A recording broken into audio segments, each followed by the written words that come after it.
Shalom Sidra de Ré, sixième montée, la mitzvah par excellence. Après que l'on ait rencontré la mitzvah de Maaser, qui traite surtout des montants des prélèvements, la Torah aborde la mitzvah de Tzedaka sur sa forme, notamment la sensibilité nécessaire vis-à-vis de l'indigent.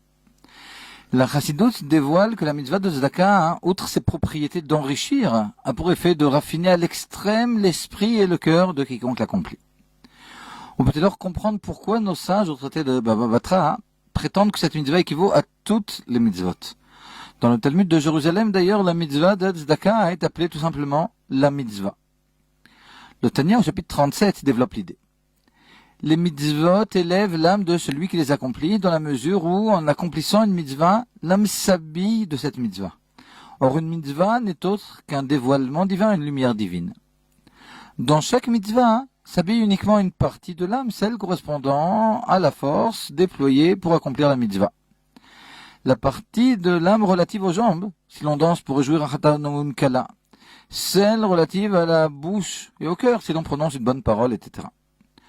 Or, en accomplissant la mitzvah de Tzedaka, le juif habille toutes les forces de son âme dans la mitzvah. Cette mitzvah, en effet, ne débute pas au moment où l'argent est transmis aux nécessiteux, mais déjà lors des efforts fournis pour le travail ayant permis de gagner l'argent transmis. Plus que cela, nous dit le Tanya. Quand bien même l'argent transmis aux pauvres n'aurait pas demandé d'efforts pour provenir par exemple d'un héritage. Dans la mesure où cet argent aurait pu être investi par le donateur pour sa nourriture, pour assouvir ses envies, toutes ces forces sont considérées comme ayant participé à la mitzvah.